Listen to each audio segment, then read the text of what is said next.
नैब में तब्दीली होती है नहीं होती है तो ज़ाहिर है 1 महीने में पता चल ही जाएगा। ये पंजाब में आईजी की जो बार बार तब्दीली होती है, 7वां आईजी तब्दील हुआ, अब राव सरदार साहब को ये जिम्मेदारी दी गई है।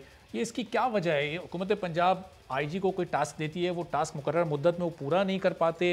हमने कल राना तनवीर साहब हमारे साथ मौजूद थे प्रोग्राम में, उन्होंने बताया कि शहबाज साहब बड़ी रिफॉर्म्स लेकर आए थे पुलिस में, नीचे की नफरी और एसएचओ और थाने का अमला तो वही होगा, उसको तो इस हुकूमत ने नहीं तब्दील किया, फिर वो नताइज क्यों नहीं डिलीवर कर पा रही पुलिस? देखिए, असल बात यह है कि आपको हुक्मरानी का अंदाज आना चाहिए। गवर्नेंस के कुछ असूल होते हैं। आप मुझे बताइए कि जब 2-2, 3-3 महीने के बाद आप अफसरों को तबादला करेंगे, तो कौन से अफसर में सिक्योरिटी ऑफ जॉब का तसव्वुर होगा? कौन सा अफसर जो है वो किसी निज़ाम को ठीक कर सकेगा?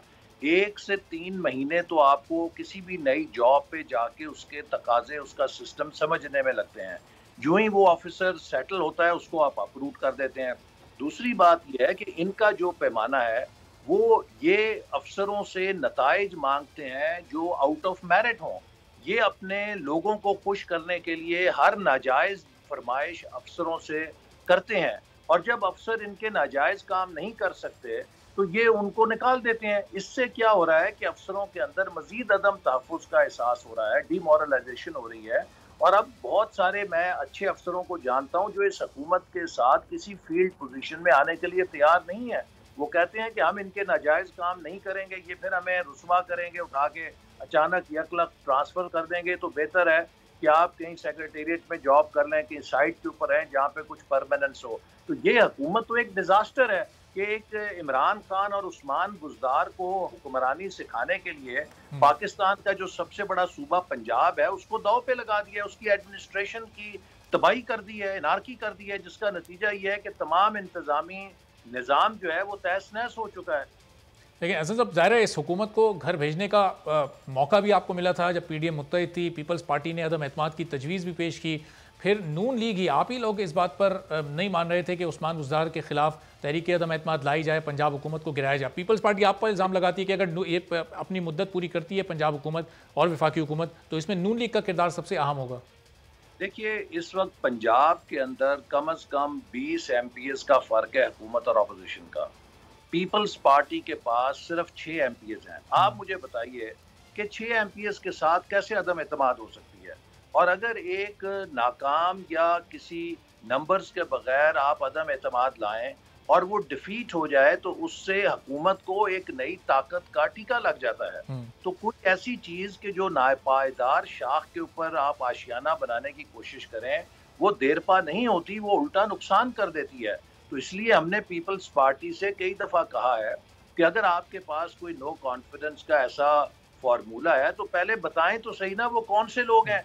जो जहांगीर तरीन साहब का ग्रुप था उसमें तो आपने देखा कि लोग झड़ रहे हैं, वो तो कहते हैं कि हम पीटीआई के साथ हैं, गलती हो गई, वो तो पायदार नहीं साबित हो रहे। तो कहां से आप वो 20 नंबर लेकर आएंगे जो फर्क है? और फिर पाकिस्तान में जब भी नो कॉन्फिडेंस होती है, हुकूमत के पास वसाइल होते हैं, वो खजाना खोलती है, वो लोगों पे दबाव डालती है, उसके पास एजेंसीज होती हैं। तो आज तक पाकिस्तान में हमने नहीं देखा कि कोई नो कॉन्फिडेंस जो है वो कामयाब हुई हो रियासत के खिलाफ, जहाँ रियासती इदारे लेकिन ऐसा सब अब कुछ अरसे पहले आप लोग भी पूरी ऑपोजिशन एक क्लेम करती रही कि हुकूमत के बहुत सारे लोग खुद हुकूमत से ही परेशान हैं और बस वो मौके की तलाश में हैं। तो फिर उस वक्त तो फिर पीपल्स पार्टी का ये दावा किसी हद तक सही दिखाई देता है। यूसुफ रजा गिलानी को भी आप लोग सेनेट में जितवाने में कामयाब हो गए थे, तो वो एक मिसाल भी सबके सामने मौजूद है।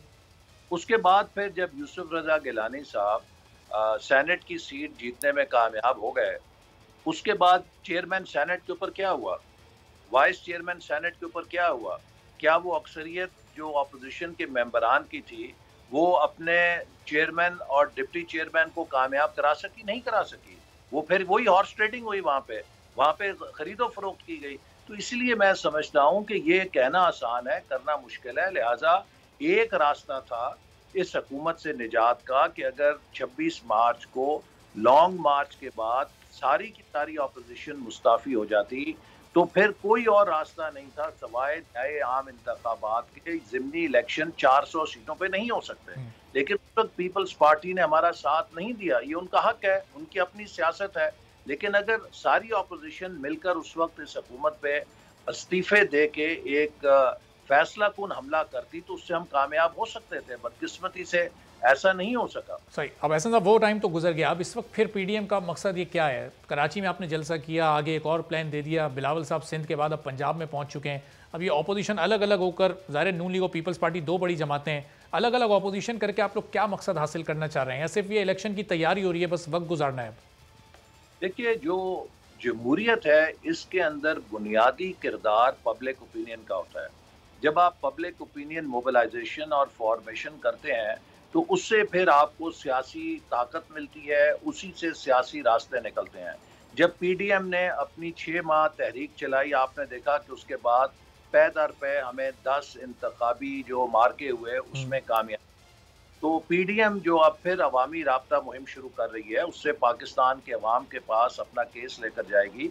इस वक्त लोग दुखे हुए हैं, महंगाई ने का तेल निकाल दिया है, उनकी चीखें निकाल दी हैं, जिंदा दरगोर हो गए हैं। अमीर लोग जो हैं अमीर तर हो रहे हैं और जो गरीब हैं वो गरीब तर होते जा रहे हैं। अभी ये जो 2 माह के अंदर 13 रुपए की डिवैल्यूएशन हुई है, इसमें चंद बड़े बड़े डॉलर माफिया लोगों ने तो यहाँ पे बड़े पैसे बना लिए होंगे जिनको इस डिवैल्यूएशन का पता था। लेकिन आम आदमी के लिए तो ये एक महंगाई की नई सुनामी लाएगी, जिससे आप देखेंगे अगले 6 माह के अंदर लोगों की क्या हालत होगी। हर चीज कई गुना और बढ़ जाएगी क्योंकि हर चीज इम्पोर्ट होती है। तो इस वक्त जरूरी है कि हम आवाम की जो मुश्किलात हैं, जो मसाइल हैं, और उसके ऊपर हमारा जो मौकफ है वो आवाम के पास लेके जाएं। उससे आवाम की ताकत के साथ इस हुकूमत पे दबाव भी बढ़ाएं, और फिर अगर ये हुकूमत कबल अज़ वक्त इंतखाबात कराने की कोशिश करती है तो उसके लिए हम ऑफ गार्ड ना पकड़े जाएं, हम तैयार हों उसके लिए। तो ऐसा साहब, अभी मौलाना साहब ने कराची जलसे में लॉन्ग मार्च करने का भी ऐलान किया, क्योंकि कोई टाइम, कोई वक्त, कोई दिन उन्होंने नहीं उस दौरान बताया। तो वाकई ये सीरियस ऑप्शन है लॉन्ग मार्च, इस पर पीडीएम सोच रही है? और फिर उस लॉन्ग मार्च में जैसे पहले प्लान था इस्तीफों के साथ लॉन्ग मार्च करने का, तो वैसे ही अमल होगा उस पर?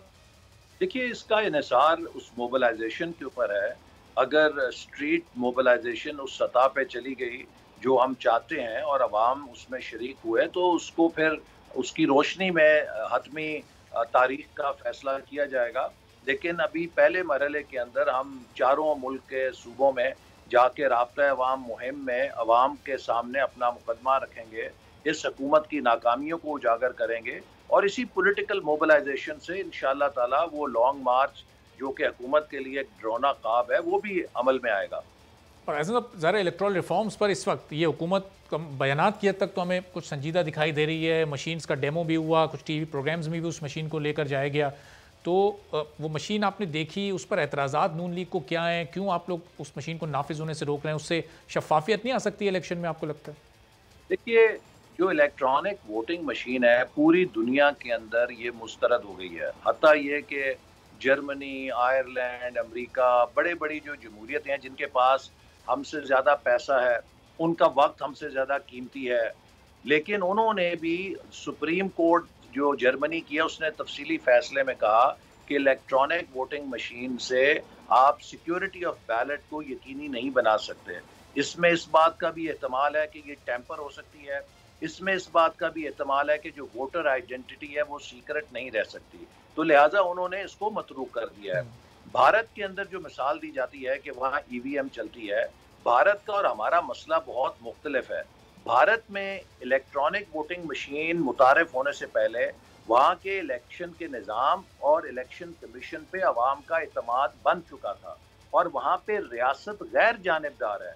हमारे यहाँ तो अलमिया ये है। सब्सक्राइब करें और बेल दबाएं ताकि कोई खबर रह न जाए।